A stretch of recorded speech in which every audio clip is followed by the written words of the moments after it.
Olá, Shalom, tudo bem? Bom, eu quero apresentar para vocês o livro que eu estou escrevendo. Ainda não está pronto, mas estou escrevendo. Falta pouca coisa para terminar. E hoje eu estou o dia inteiro trabalhando nesse livro, escrevendo ele. E eu quero dizer a vocês que esse livro será uma bênção na vida de muitas pessoas. O Enigma da Morte de Yeshua é o título desse livro. E neste livro eu trato sobre assuntos importantes, por exemplo, sobre a morte de Yeshua. Falo sobre o sacrifício. Será que Yeshua se sacrificou como cordeiro pascal? Será que ele se sacrificou como o cordeiro da expiação? Será que ele fez um sacrifício de mártir? O que foi a morte de Yeshua? Do que valeu? Qual a importância dela? Nesse livro, eu vou tratar profundamente sobre o aspecto da morte dele em relação a mártir, e não como alguém que morreu para perdoar os pecados da humanidade. E eu vou deixar claro aqui nesse livro, mostrando dentro das Sagradas Escrituras, que a morte de Yeshua, ele tem sim um papel importante na vida das pessoas, tá? Principalmente na vida dos Goim, dos gentios, mas não como os cristãos aplicam a sua morte. E aqui eu falo, por exemplo, sobre o que é de fato negar Yeshua, para poder fazer uma introdução ao livro. E esse assunto é importante porque algumas pessoas acreditam que negar Yeshua é o fato de não acreditar na morte dele como expiação pelos pecados, e aí já está negando Yeshua. E aqui eu trago um tema dentro desse estudo falando do que é de fato negar Yeshua, né? O que é de fato negá-lo? E aí eu trago aqui toda uma observação sobre o mesmo, sobre o assunto. Neste capítulo eu falo sobre Yeshua realmente morreu pelos nossos pecados? E aqui eu trago todo um contexto dentro do Tanar sobre essa ideia. Também apresento os tipos de sacrifícios. Quais os tipos de sacrifícios existiam naquela época? Que tipos de sacrifícios existiam? Eu falo, por exemplo, sobre o sacrifício de pacto, o sacrifício de aliança. Também, aqui eu apresento um pouco sobre Abraão. Falo sobre o sacrifício de redenção ou restituição. Falo também sobre o sacrifício de expiação. Aquele sacrifício que era realizado dentro do templo para expiar os pecados de todo o povo de Israel. Eu falo sobre o pecado de morte, o pecado que não é para morte, utilizando toda a Sagrada Escritura para poder provar aquilo que eu estou escrevendo. Eu também falo sobre o processo de transferência dos pecados, como era feito o processo de transferência. Eu também falo sobre as regras para o sacrifício expiatório. Quais são as regras? E será que essas regras se aplicaram a Yeshua? Será que Yeshua estava dentro dessas regras? Por exemplo, só para a gente ter uma ideia aqui do que eu estou falando, dentro da Torá, ela fala sobre os sacrifícios de cordeiro, né? E também aqui eu falo sobre, eu fiz uma tabela, né?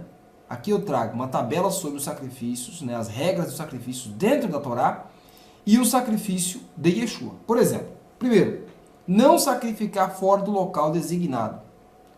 Em Deuteronômio 12, versos 13, é dito para nós que o sacrifício deve ser feito no local designado por Deus, dentro da Torá.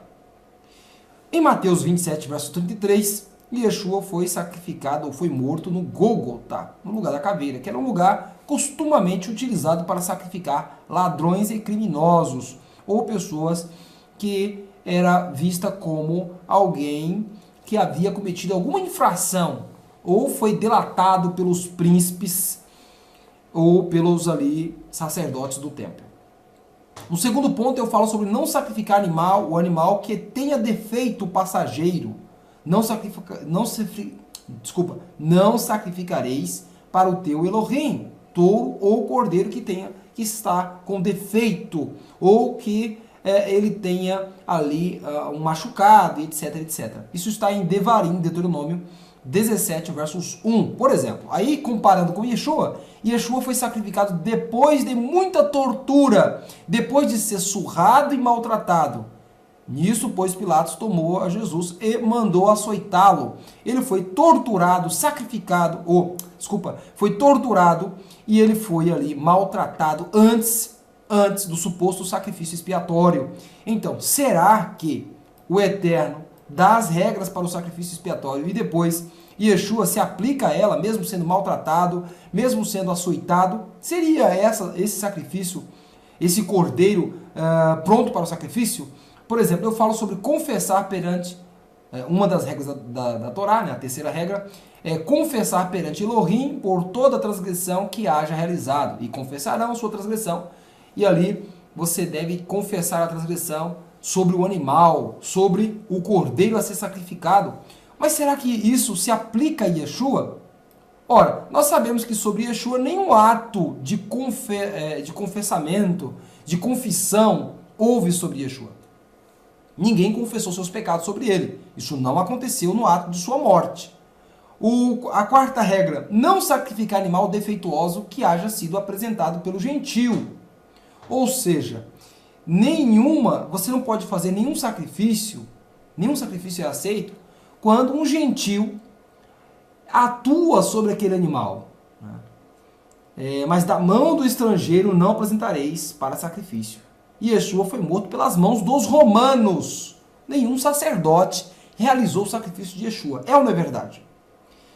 A quinta regra, comer a carne dos sacrifícios, né? O hatat e aham, comê-la-ão as que através delas tenham obtido expiação. Levíticos 29, 33.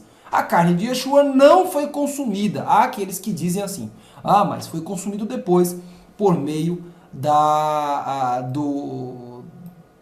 Santa Ceia, né? Da Santa Ceia. Mas isso não está na Torá, isso não é para aqueles que acreditam na Torá. Atenção, esse livro aqui que eu estou escrevendo é para aqueles que acreditam na Torá. Se você não acredita na Torá, não compre esse livro, não estude, porque você não crê na Torá. Agora, se você é uma pessoa que acredita na Torá, então você deve ler esse livro, você deve estudar conosco. Ok? Porque você vai seguir as regras da Torá para qualquer tipo de sacrifício expiatório. Aqui o sexto critério, né? O sacrifício deveria ser sobre um altar dedicado ao Eterno. Aí nós temos Abraão, que faz um sacrifício, Abraão que ergue um altar, Elias ergue um altar, Jacó ergue um altar, os sacerdotes erguiam altares para oferecer sacrifícios ao Eterno. Não é verdade? Aqui diz no livro de Deuteronômio 12, versos 27, é uma ordem do Eterno. Oferecerás os teus holocaustos, a carne e o sangue sobre o altar do Eterno teu Deus. E o sangue dos teus sacrifícios se derramará sobre o altar do Senhor teu Deus. Porém, a carne comerás. Ou seja, é preciso ter um altar. Nós sabemos que Yeshua não foi morto sobre um altar dedicado ao Eterno. O seu sangue não foi aspergido sobre o altar. Isso não aconteceu. Então, como vocês estão observando, nesse livro eu trato sobre muitos assuntos. Nesse livro também eu vou falar sobre algumas objeções. Por exemplo, algumas pessoas podem dizer Yeshua não é um animal, então as regras não podem se aplicar a ele. Outros vão dizer Yeshua fez um sacrifício diferente. Outros podem dizer as regras da Torá não se aplicam ao sacrifício de Yeshua. Outros poderiam dizer também, Jefté ofereceu sua filha em sacrifício, daí Yeshua também pode oferecer sacrifício expiatório. Isaías 53 deixa claro do sacrifício de Yeshua. E eu falo muito aqui nesse meu livro sobre Isaías 53. O livro de Hebreus fala de que sem sangue não há remissão de pecados. Então, falando sobre Isaías 53, aqui por exemplo, sobre Isaías 53, eu falo de forma bem ampla sobre Isaías 53. E eu começo a narrar e a explicar Isaías 53 lá de Isaías 41, mostrando que Isaías 53 não fala sobre o Jesus Cristo cristão. Isaías 53 não fala dele. E aqui eu trago uma tradução que eu mesmo fiz, essa tradução, né, também baseado em várias Bíblias. Ou seja, essa tradução, além de fazer diretamente do hebraico, eu também baseei em mim, né? em outros livros, em outras Bíblias, como a Bíblia Hebraica, a Bíblia de Jerusalém, como, por exemplo, o Dicionário Internacional de Teologia do Antigo Testamento.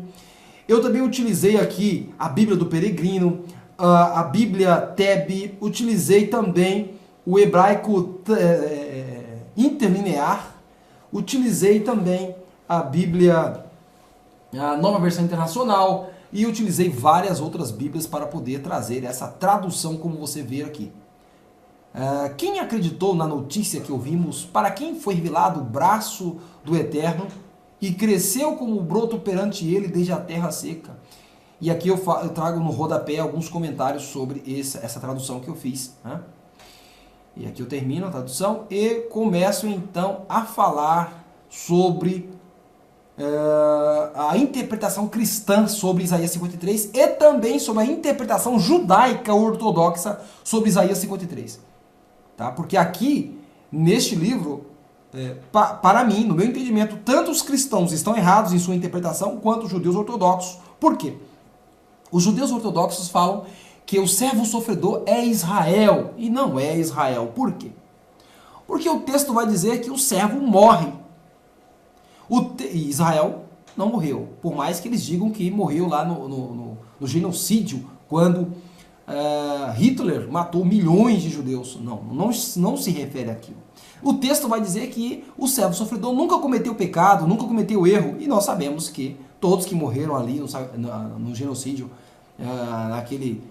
naquela grande matança feita por Hitler, aquele maldoso homem, todos nós sabemos que aquelas pessoas, aqueles judeus cometeram pecados. Então não se refere a ele. E a nação de Israel cometeu esse pecado. Se você ler Isaías 50, 51 e 52, você verá que Israel cometia pecados e estava longe do Eterno.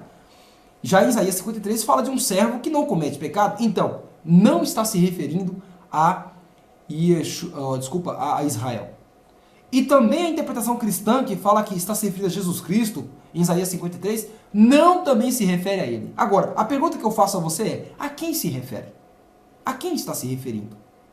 Então é essa a interpretação que eu trago dentro do livro.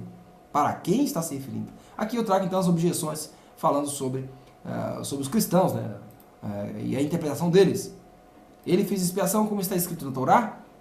Aqui diz, e eu trago um texto abaixo, né? Verdadeiramente ele levou as nossas enfermidades e suportou as nossas dores. Aqui o texto retrata um mártir que morre para que outros não morram. Alguém que é culpado pelo erro dos outros. Em nenhum momento fala sobre o processo de expiação. Se você ler Isaías 53 e você ler a Torá, você vai ver que ali não fala sobre sacrifício expiatório. É por isso que eu falo sobre os tipos de sacrifícios lá no começo do livro.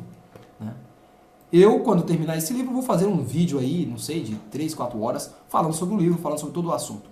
Mas eu aconselho desde já você reservar aí um espaço em sua biblioteca para poder ler esse livro. Eu quero terminar por aqui, agradecendo a você pela audiência e pelo carinho. Se inscreva no meu canal, assine e breve estaremos aqui com mais estudos sobre esses, como este aqui. Ok? Shalom, que o Eterno te abençoe e te ilumine. Eu pretendo terminar esse livro nos próximos 25 dias, o enigma da morte de Yeshua. Shalom, que o Eterno te abençoe e te ilumine e fortaleça a sua vida. Até mais, se o Criador permitir.